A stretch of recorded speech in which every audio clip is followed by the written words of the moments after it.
warahmatullahi wabarakatuh. Waalaikumsalam warahmatullahi wabarakatuh. Bismillahirrahmanirrahim. La haula wa la quwata illa billah. Asyhadu an la ilaha illallah wa asyhadu anna Muhammadar Rasulullah. Allahumma salli ala sayyidina Muhammadin wa ala alihi wa sahabatihi ajma'in, ma ba'd. Para sesepuh alim ulama al-mukarramun,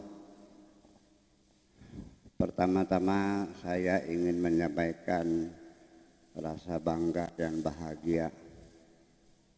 Ternyata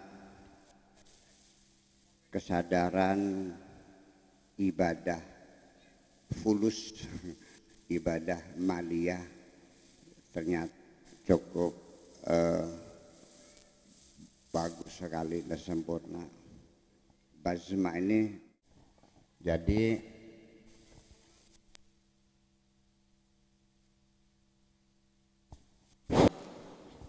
saya ingin menyampaikan ide dulu ini. Sebenarnya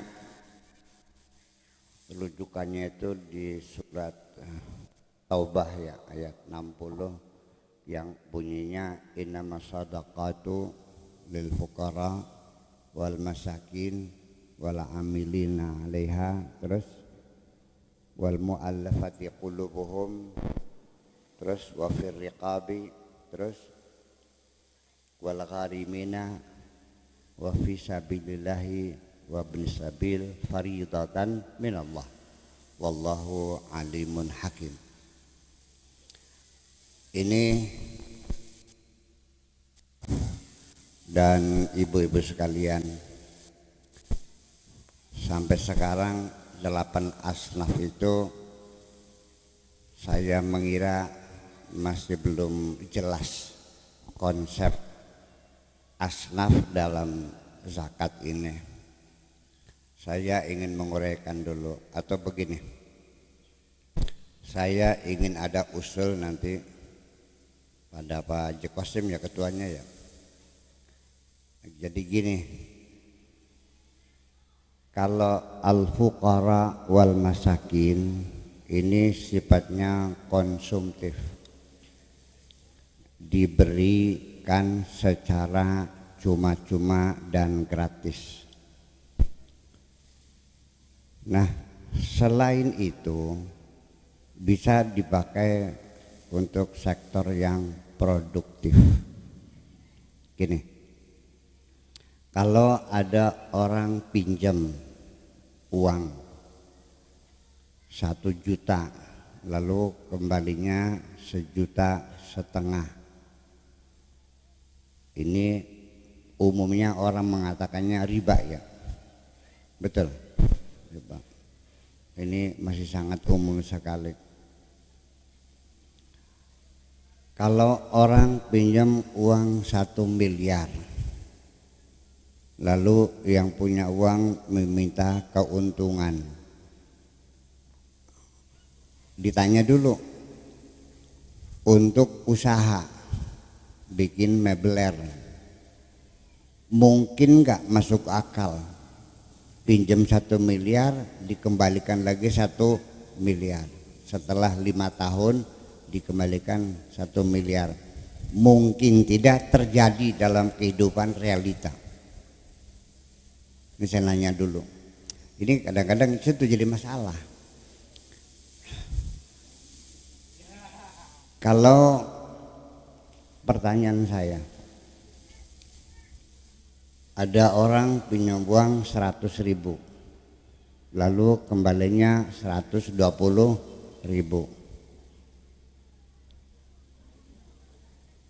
dosa enggak? Dosa. Nah sekarang kalau dikembalikan 100.000 lagi, dosa enggak? Nanti dulu.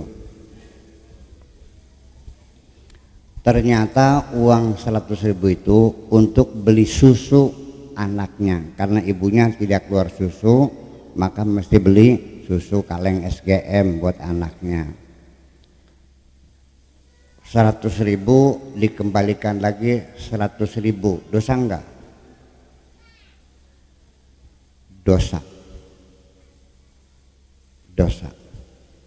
Pinjam 100.000 buat beli SGM susu, dikembalikan 100.000 lagi. Dosa enggak? Dosa. Karena ini tidak dipinjami, tapi harus diberi gratis. Karena untuk makan, paham? Itu maknanya, ini konsumtif, jangan diminta bunga. Tapi kalau pinjam duit buat modal, Pak Kosim pinjam sama saya nih 1 miliar ya, 5 tahun kemudian dikembalikan lagi 1 miliar lagi. Yang goblok siapa? Saya yang goblok ini. Iya, karena 1 miliar saya bisa beli mobil E200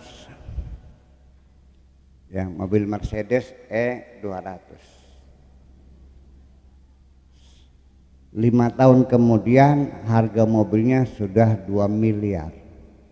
Siapa yang menanggung kerugian ini? Jadi begini, maksud saya, ini ada orang bank nih Pak Yus nih. Dulu ibu-ibu sekalian ngitung uang tuh, karena uangnya pakai logam, emas, perak. Jadi berapa tahun pun nilainya stabil, betul. Sekarang pakai apa uangnya? Kayak kertas. Ada nilai inflasi, dihitung nggak inflasinya ini?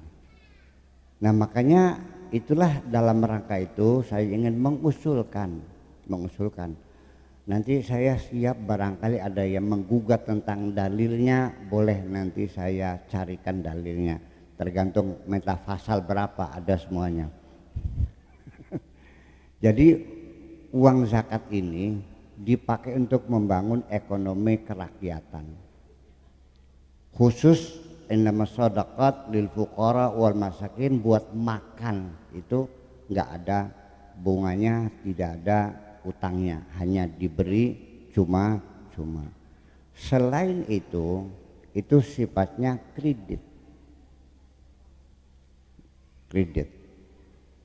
Berapa kreditnya? Sistemnya sistem soft loan, pinjaman lunak, antara 2-4% dalam setahun. Lalu bagaimana? Mana Pak Yus? Bank BRI. Uang zakat ini didepositukan ke BRI. Lalu di sini masyarakat yang dagang geblok, dagang rujak, dagang apa maning, otokowok, ya, pinjam ke BRI. Uang zakat ini, bazwa ini dijadikan alat jamin, namanya back to back, sehingga pedagang geblok, tukang beca tidak perlu dimintain agunannya yang menjamin adalah bazwa. Ini sangat produktif sekali, uangnya terus berkembang ya, yang ditolong semakin banyak. Nah nanti kalau bangkrut gimana? Nah kalau bangkrut baru dimunculkan asnaf berikutnya, wal gharimina, yang tertindih hutang nanti dibebaskan oleh bazwa ini termasuk gharimin. Paham Pak? Ini. Kemudian ini ada rekayasa sabilillah. Itu maknanya dulu adalah pejuang tentara yang non reguler, tentara tentara non reguler, tentara apa namanya, sukarela, relawan yang tidak mendapat gaji, meninggalkan anak istrinya, itu anak istrinya dikasih makan dari uang zakat ini. Sekarang tentara dapat gaji enggak Pak? Malah tentara gajinya lebih baik daripada pegawai sipil yang lainnya, betul enggak? Nah ini ada rekayasa, dikias-kiaskan, kiai dimasukkan asnafnya sabilillah. Ada enggak di sini? berjuang di jalan Allah, namanya kiai. Toh berjuang juga. Tolong jangan mempermainkan kalam Allah. Ini Allah yang bicara. Duduk omongan bocah sing dase koreng gini. Iya. Sabila itu tentara, volunteer, tentara sukarela yang tidak digaji oleh negara, dikasih makan dari uang zakat. Kiai itu bukan tentara, kiai tidak manggul senjata. Ini di Indramayu di sini saya nggak tahu. Nah, kiai juga dapat uang zakat, asnafnya sabi lillah. Rekayasa bukan tuh? Rekayasa. Jadi saya punten ini mah untuk Bazwa di sini mah kiai jangan dikasih uang zakat, terus pada sugi kabeh ini. Iya, kalau kiai mah masuknya jangan zakat, sodakoh saja ya. Sodakoh, kalau miskin kasih sodakoh, bukan uang zakat. Mangga sok nggak bawa jani apa uang gula batu ya ngamplopin mangga kiai niki itu masuknya dalam sodakoh. Lalu nanti uang itu semakin hari semakin besar, ini yang nanti akan membangun ekonomi kerakyatan. Kemudian lagi ceritanya Sayyidina Umar itu merevisi, membekukan, Sayyidina Umar ya, membekukan asnaf yang ketiga, yang keempat setelah fuqara masakin, wal amilina 'alaiha wal mu'allafati qulubuhum, dicoret. Ini tidak berlaku, di stop, karena kita tidak perlu ngurusin orang-orang kafir. Di sini saya ingin menjelaskan, mudah-mudahan setuju. Kalau tidak setuju, yuk kita dialog bersama-sama untuk Islam ke depan. Mu'allafatu qulubun itu artinya mu'allafah kan jinak, al-ulfah itu jinak. Jadi orang yang hatinya dijinakan ini tidak mesti maknanya orang yang baru masuk Islam. Paham? Preman gedean nih kene pakanana karo zakat sambil aja ngarongi wong bae. Iya. Jadi bukan berarti sudah masuk Islam. Kalau ada harapan orang supaya masuk Islam, kasih uang zakat ini supaya masuk Islam. Ya, tolong jangan maksa orang sholat bawa pentungan. Ya, coba kasih dulu sarungnya, barangkali nggak punya sarung, kasih topinya, kan begitu. Gimana? Dari uang zakat. Ya, jadi jangan dipakai uang zakat ini hanya untuk orang yang sudah masuk Islam, yang baru. Ini definisi dari mana orang yang baru masuk Islam ini? Nah, saya ingin mengatakan bahwa uang zakat ini pada zaman Nabi Muhammad sallallahu alaihi wasallam ada orang non muslim, tapi dia diharapkan bisa masuk Islam. Mereka bertanya, katakan Nabi, kasih mereka supaya masuk Islam. Jadi uang mu'allafatu qulubuhum ini artinya membujuk orang supaya masuk Islam, jangan setelah masuk Islam membujuk orang. Nah, inilah makanya saya menjadi tidak mengerti lagi. Saya ini ibu-ibu sekalian, apa kalau biasanya zakat fitrah ya itu, Masya Allah, saya waktu baru pulang orang ngantri bawa uang zakat fitrah sampai sekamar penuh beras. Ini bingung, ini gimana? Saya bilang, kita mau wong sugih, wong melarat, beli perlu mangan. Iya kanggo wong fakir miskin. Apa bilangnya? Khawatir kalau uang zakat itu dipakai orang yang agamanya tidak jelas, dikhawatirkan dibuat pakai untuk kemaksiatan. Buat pasang SDSB ya kan itu, buat melacur dan sebagainya. Bukan urusan Anda. Uang itu untuk apa? Yang penting dia fakir miskin ya dikasih dong, ya kan? Nah, kiai mah nggak usah dikasih zakat. Saya tidak termasuk orang fakir miskin.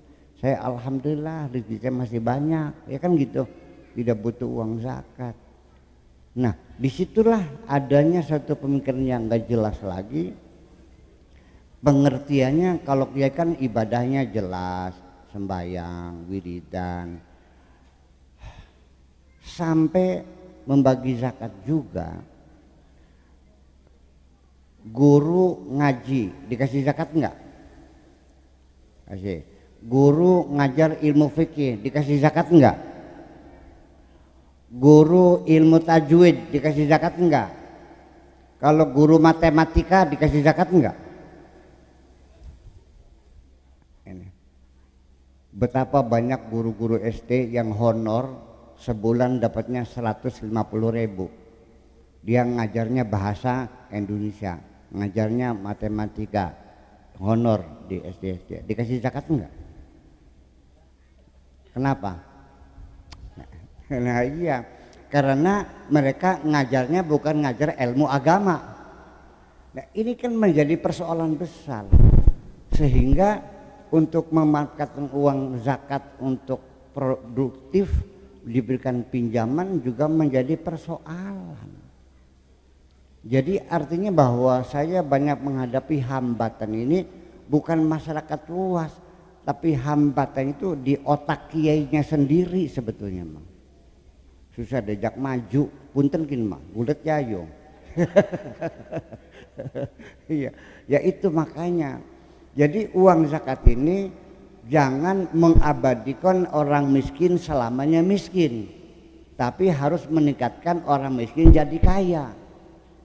Jadi zakat itu bisa dipinjamkan, tapi kalau dipinjamkan demikian bisa bablas, bisa entokin. Maka tolong nih Pak Ius kan orang BRI, disimpan di BRI sebagai deposito, dan deposito itu sebagai alat jamin untuk masyarakat kecil yang mau dagang geblok, dagang rujak, dagang es buah dan sebagainya, dagang sarabi, ya kan gitu, biar mereka bisa makan.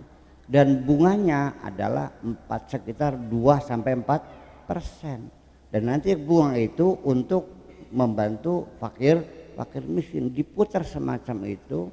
Kira-kira ke depan orang Islam pada bisa mangan KBK. Enak lima koronku. Nah, bapak-bapak dan ibu-ibu sekalian, ada satu pertanyaan bagi saya. Ayat-ayat Al-Quran yang menganjurkan untuk infak sodakoh, dari mulai ayat pertama, alladzina yu'minuna bil ghaibi wa yuqimuna sholata wa mimma razaqnahum yunfiqun. Setiap halaman Al-Quran selalu ada perintah infak. Betul? Oke. Pertanyaan saya untuk para kiai, kenapa di dalam kitab fikih tidak ada babul infak? Kenapa? Aneh kan? Tetapi ketika Al-Quran mengatakan aqimus sholah, hanya sekali-kali saja dibahas dalam fikih sangat panjang lebar. Kenapa? Betul enggak? Kalau Allah menyuruh berulang kali dan terus menerus, berarti sangat penting sekali. Kalau nyuruhnya sekali-kali berarti ini kenapa dibalik? Bab sholat menjadi masalah pokok sampai separuh bahasan fikih masalah babus sholat, tapi sama sekali bab infak enggak ada. Apa sebabnya? Sebabnya karena para raja melarang para fuqaha untuk membahas babul infak. Itu urusan raja. Apa sih? Karena RAPBN, rencana anggaran pendapatan dan belanja negara, jangan diatur oleh para ahli fikih. Itu urusan raja. Paham enggak? Jadi ini urusan politik. Nah kita sekarang sudah merdeka, negara Indonesia, Republik Indonesia. Ya cobalah masalah infak sedekah ini kita galakan, kita bangun masyarakat untuk membangun kebersamaan. Nah, kalau kita sudah bicara kebersamaan, saya mau cerita, ibu-ibu, enggak ngobrol dek basi dong mah. Rongok gila, kita semuanya pegel deh, sih ngobrol dek basi. Nanti besok hari guyon lah ngobrol jelas. Nah, suatu ketika nanti besok diisyaratkan oleh Kanjeng Nabi, itu konon katanya hadis kita, bahwa nanti besok di hari kemudian ada orang yang dipanglo. Dipanglo itu apa? Dipersalahkan oleh Tuhan. Bahwa kamu ini selama di dunia mubeng-mubeng, belajar bener, mencari mursyid, terus keliling sampai kesasar tekang Kanjeng Dimas, sampai kesasar tekang Kanjeng Dimas, dukun-dukun kepet semuanya itu, akhirnya sampai mati dia tidak menemukan kebenaran. Dipanglo sama Allah, disalahkan, kamu salah wahai hambaku, kenapa kamu belajar bener kok muter-muter cari dukun-dukun kepet. Iya, coba kalau waktu kamu masih hidup, tetanggamu yang kelaparan itu kamu kirimin makanan. Sejak dulu kamu sudah bisa ketemu dengan aku.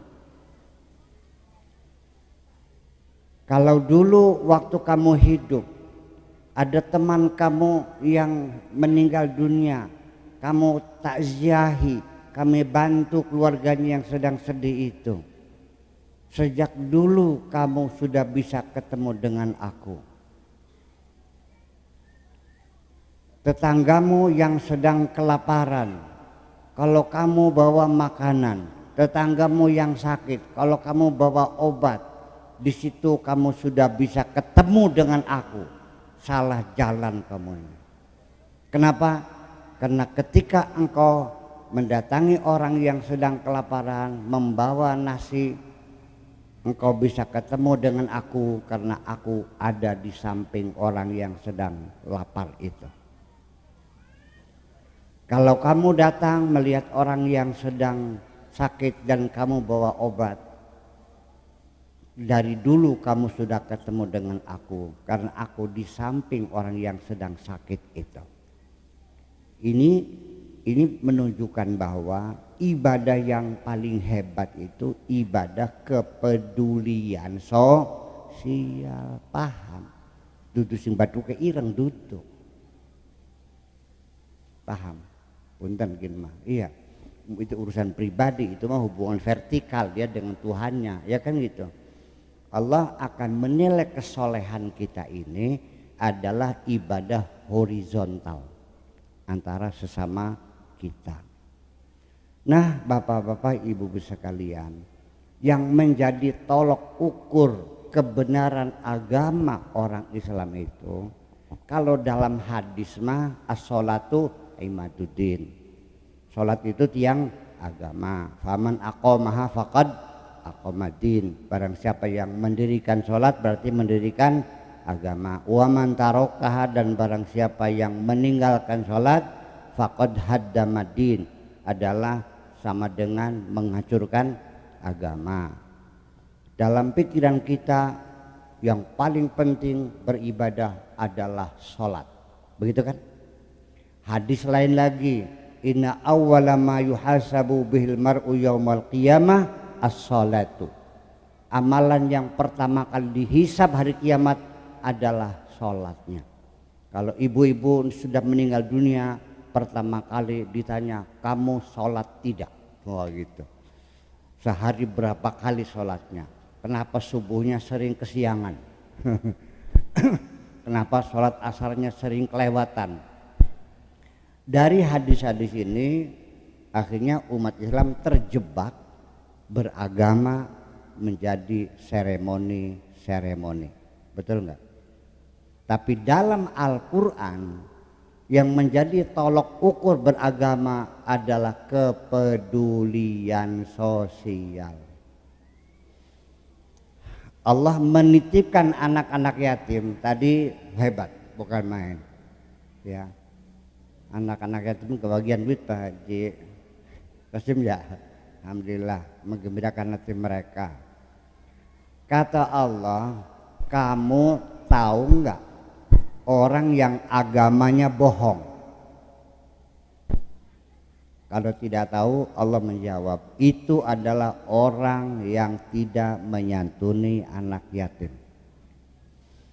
dan tidak ngasih makan fakir miskin. Sekalipun jidatnya hitam, sehari sholatnya 100 rakaat, tak bayar kata Allah dengan well, tak bayar karo well. Fawailul lil musallin. Hadisnya menggambarkan yang penting sholat. Al-Qur'annya menggambarkan yang penting keadilan sosial. Garap melu menti sirane. Ayo. Nah itulah. Di dalam Al-Qur'an dijelaskan fuqara, masakin dan sebagainya. Begitu Allah menyuruh sholat di Al-Quran dijelaskan enggak berapa kali sehari sholatnya?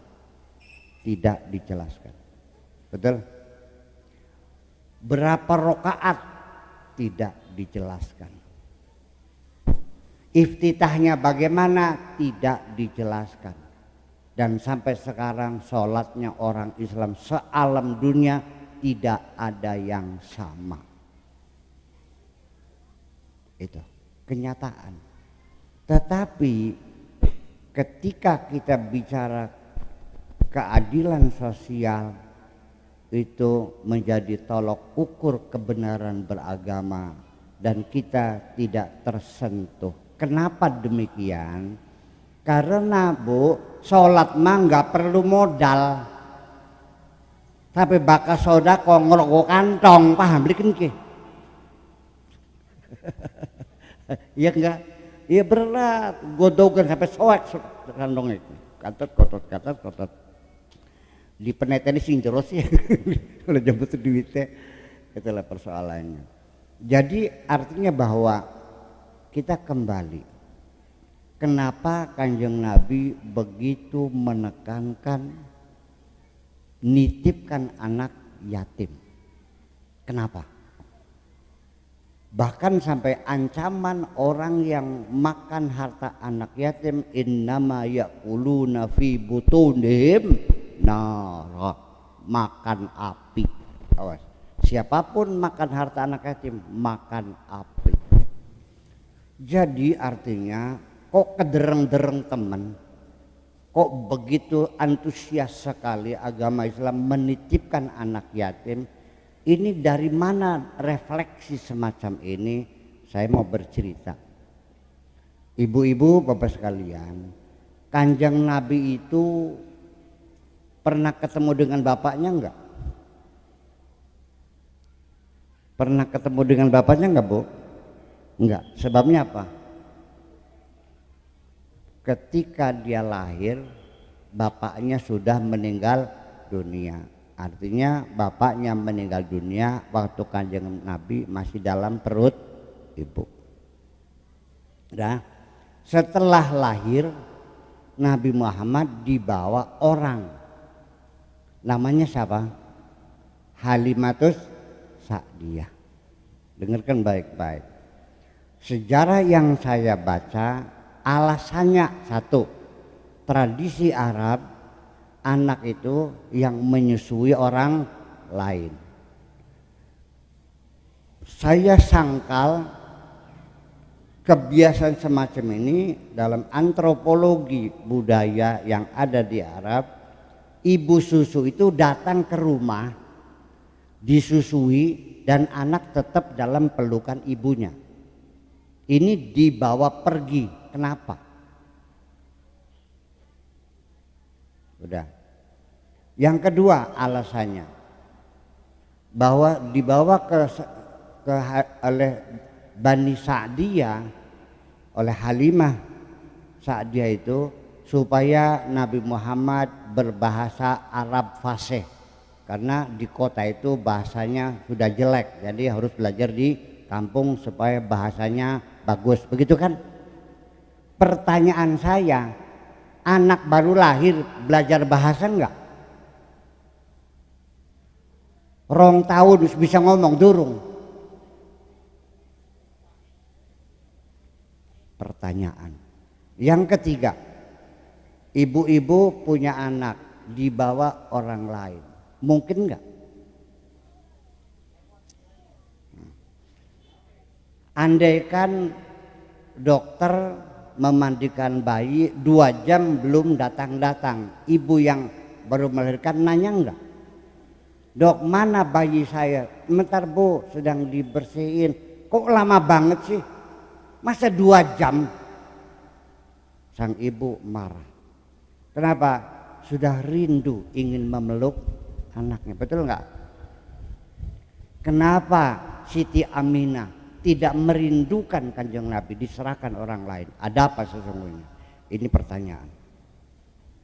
Ya, ini kajian kritis, ya, kritik historis, ya, supaya kita jangan salah paham. Jadi ternyata kita salah paham. Nabi itu sejak kecil terlunta-lunta, bocah ngenes.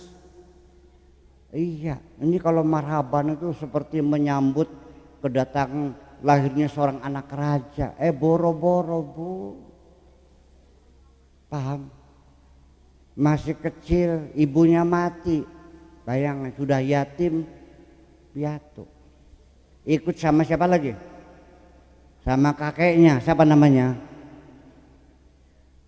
Abdul Muthalib. Mati lagi, ikut sama pamannya Abu Talib, disuruh menggembala kambing. Pertanyaan besar, kenapa? Sejarah menulis begini, Abu Talib itu paman Nabi yang paling miskin. Tidak masuk akal, Abu Talib itu pemimpin Quraisy yang memimpin kota Mekah. Menurut bapak-bapak, ibu-ibu, ada nggak seorang pemimpin yang miskin? Percaya nggak ada presiden miskin? Pertanyaan berat ini sungguhnya. Udah. Alasan kedua, disuruh menggembala kambing untuk memberikan pelatihan kepada Kanjeng Nabi. Sebelum diangkat jadi Rasul mimpin manusia, dilatih dulu suruh mimpin kambing. Beli manjing ngakal, apa hubungannya wedhus karo manusia? Barang emang Kanjeng Nabi kebu langkah singeman, wis paham? Ngenes kan enggak? Beli paham. Perang sana mewah Nabi, tidak, sengsara sejak kecil. Begitu dewasa dikawinkan dengan janda tua lagi. Ngenes belikin ke. Sirma kelas rangda penang sambil lancar los. Itulah penderitaan Kanjeng Nabi sejak kecil, merefleksi dalam kebijakan-kebijakannya. Sehingga ketika Nabi mengalami penderitaan anak yatim, kata orang sini mah amit-amit pitung turunan, ajatinemu anak putu sengsarane kayak kula mengkenen. Paham beliin ke ngomong ke? Lah iya, itu persoalannya. Sehingga pesan anak yatim ini betul-betul nggak main-main. Paham Bu? Paham bikin ke? Yuk kita lihat di masyarakat Islam. Bapak mati, warisannya langsung dibagi, dibiarkan begitu saja? Dibiarkan. Enggak dibagi. Enggak dibagi. Lama saya mengatakan cepat dibagi. Alasannya Pak, tidak pantas. Masa baru ngubur mayat langsung bicara warisan? Ini perasaan yang tidak benar. Maksud saya kenapa dibicarakan warisan itu mumpung lagi pada nangis. Paham begini? Kalau sudah kering air matanya, muncullah kerakusan dalam diri kita. Paham kan? Minimal titip ini.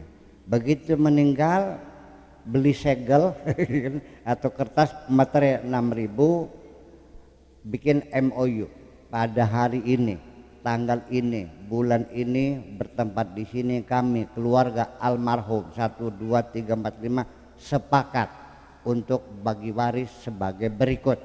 Mangga. Kalau mau bagi rata silahkan bagi rata. Itu persoalan perdata. Ya kan gitu. Kalau ada yang merengkel ya oke, sesuai dengan ketentuan faraid gitu. Maka dipaksakan suka tidak suka, lidzakari mithlu hadzil untsayain.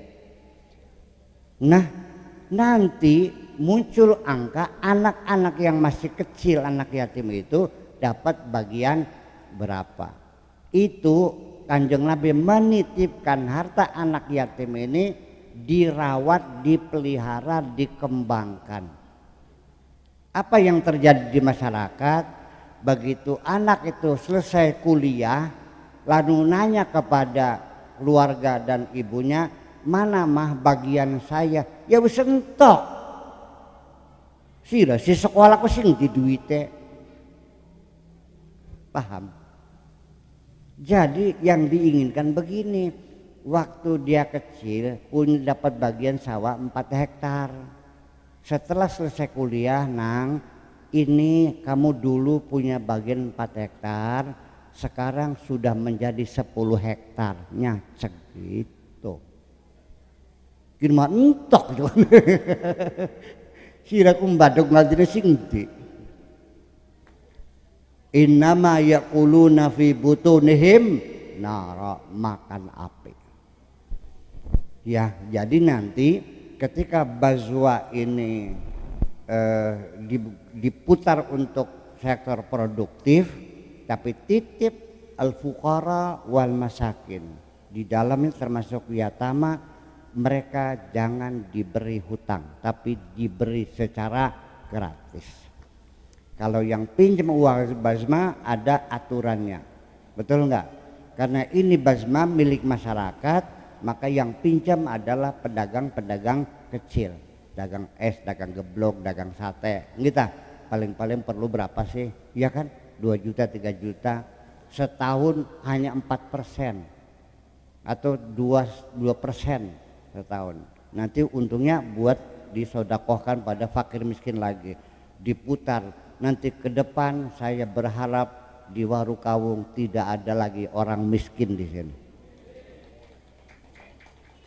Bokat nih kene anak, kiai sing merengkel, ayo bulet ya ayo. Iya, dalil saya banyak dalil, ya saya banyak dalil, nggak usah, jangan khawatir kalau pembadalnya.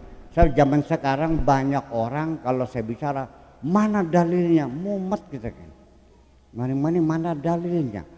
Jadi kalau nggak ada dalilnya nggak boleh mikir gitu. Ya ini sesungguhnya.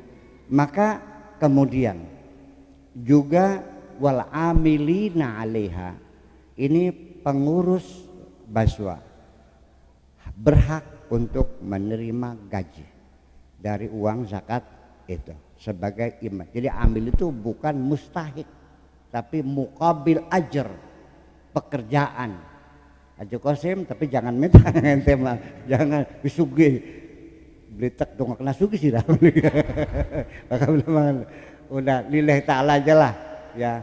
Tapi pengurus yang lain kalau miskin silakan dia mendapat upah sebagai standar gaji umumnya Pak, UMR-nya berapa di sini, segitulah kira-kira. Yaitu dibenarkan oleh agama. Kemudian juga saya titip lagi, administrasi keuangannya harus betul-betul transparan. Ya, titip di bank buka rekening, tabungan kan gitu. Nanti kalau sudah setahun berapa dimasukkan sebagai deposito. Nanti double specimen, ketua dan bendahara. Surat-suratnya, buku tabungannya yang memegang sekretaris, supaya sekretaris tidak bisa mengambil uang, ketua tidak bisa mengambil uang, bendahara juga tidak bisa mengambil uang. Harus ditandatangani ketua dan bendahara, bukunya sama sekretaris, berarti 3 orang mengontrol uang itu. Kemudian laporan ini dudu muruki kan mana pengalaman. Oh lebih makan ini. Iya. Dan nanti ada buletin khususnya ya, 1 lembar itu untuk menginformasikan pertanggungjawaban per bulan ini ada uang berapa, sisa berapa, untuk berapa. Semua orang tahu. Sebab ini akan membangun kepercayaan masyarakat. Bakal sing doyan duit zakat di pangan dewek tek dong kena ketelak sih lo kan. Iya.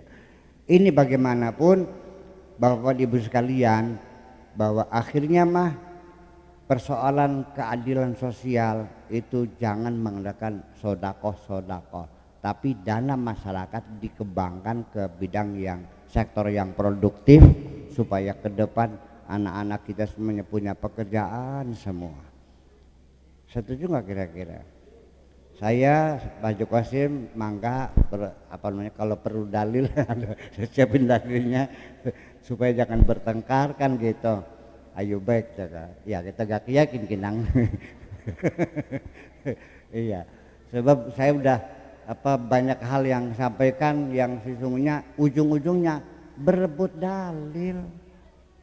Nah nanti sebelum saya bicara panjang, nanti pasti ditemui di sini ada 2 kelompok umat Islam yang memahami teks-teks agama berbeda. Pasti nanti ada yang mengatakan setuju dan tidak setuju.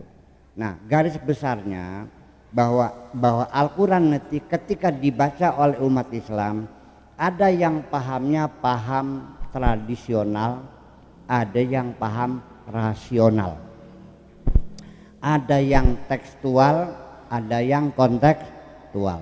Selalu ada. Tolong jangan bertengkar.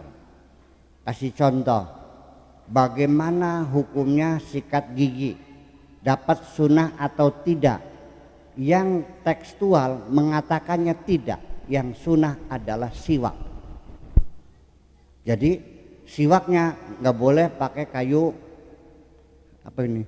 beringin, nggak boleh. Harus belinya di Arab Saudi, sekilan dikecek-kecek ujungnya, nanti keluar seratnya, itulah Nabi bersiwak. Nabi tidak menyuruh sikat gigi, tapi Nabi menyuruh bersiwak. Jadi pokoknya ya siwak, sikat gigi enggak ada. Wis, biarkan begitu, jangan bertengkar. Hormati saja, nyong bisane semono. Paham? Tapi orang yang rasional akan memahami bahwa ini pesan Nabi bukan persoalan siwak. Zaman dulu belum ada sikat, ya kan gitu. Jadi intinya kita disuruh merawat kesehatan gigi. Jadi kalau pakai sikat gigi bagaimana hukumnya? Ya mundak pisan oli.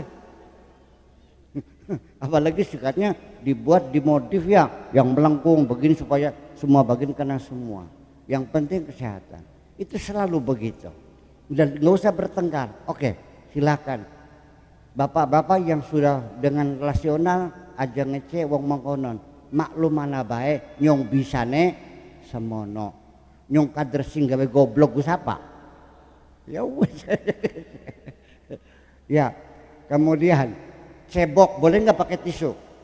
Nggak boleh, harus pakai batu. Kenapa? Nabi tidak pernah pakai tisu. Ya wis, selok waktu salah cete mono. Paham? Tolong jangan bertengkar. Ya sudah, cek batunya, 3 batunya, ya kan? Nggak boleh pakai balung, nggak boleh pakai terpong, garing kan gitu. Pikirnya begitu. Nah, bapak-bapak pakai tisu akan mengatakan gimana? Ya mundak pisan. Ini kan daya sarafnya lebih tinggi. Ya kan begitu. Nah, nanti dalam pembagian zakat juga sama, ada yang ngotot. Ini usabilillah, ini ibnu sabil. Nah itulah makanya jangan terlalu percaya diri bahwa semua orang setuju. Pasti hidup ini ada pro dan kontra. Yang penting jangan bertengkar, ya. Kita mencari jalan yang baik, karena saya udah capek melihat umat Islam bertengkar nih. Ya, saya mau cerita bahwa ini adalah salah satu media untuk mempersatukan umat. Dengarkan baik-baik, Bu. Persatuan umat Islam yang dibangun oleh Kanjeng Nabi dengan susah payah selama 23 tahun. Begitu meninggal dunia, pada detik pertama persatuan umat Islam sudah pecah kongsi. Dan sampai sekarang umat Islam berpotensi besar untuk saling bunuh-membunuh sampai sekarang. Ternyata di negara-negara Islam di dunia ini, umat Islam yang paling damai, yang paling rukun, tidak pernah ada saling bunuh-membunuh adalah di negeri kita ini, di Indonesia. Tepuk tangan dong. Nah itulah makanya hei orang Arab, silakan datang ke Warukawung, belajar sama kita bagaimana supaya Anda bisa membangun perdamaian kayak Indonesia ini. Betul? Nah ya iya, itu persoalannya. Jadi artinya inilah bahwa hal-hal yang perlu mempersatukan umat itu, yuk bareng-bareng mikirin siapa yang belum makan. Paham nggak? Yuk bareng-bareng mikirin anak yatim pada sekolah enggak, yang dagang serabi itu pinjam uangnya di mana, ternyata pinjam sama uang bank harian yang bunganya sehari 1%, utangnya 500.000, tiap hari dia harus setor 5.000, sehari 1%. Kalau sebulan berapa persen Pak Yus? 30%. Setahun berapa persen? 365. Wong edan itu kan. Tapi kalau pinjam uang dari Bazwa ini setahun hanya 2 atau 4%, silakan gitu. Dan nanti uang ini terus diputar semakin besar. Nanti suatu ketika nanti Pak Haji Qasim sudah umur 70 tahun ke depan, ya, uang Bazwa kita ini sudah ada 100 miliar. Tidak mustahil, mengapa tidak? BRI sendiri modalnya dulu hanya 500.000, betul? Iya. Ini bukan ngelamun, ini contoh BRI. Hanya orang per orang, patungan. Ya. Sekarang menjadi bank yang terbesar di Indonesia. Jadi mustahil nggak kalau Warukawung di suatu ketika menjadi percontohan seluruh Indonesia, belajar mengelola zakat dari Warukawung.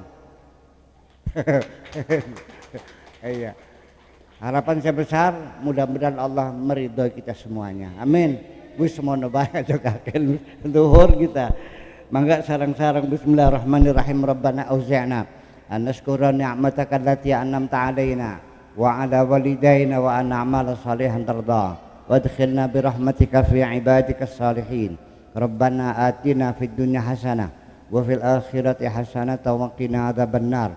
Wa sallallahu ala sayyidina Muhammadin wa ala alihi wa sahabatihi ajma'in. Subhana rabbika rabbil izzati amma yasifun wa salamun alal mursalin walhamdulillahi rabbil alamin. Assalamualaikum warahmatullahi wabarakatuh.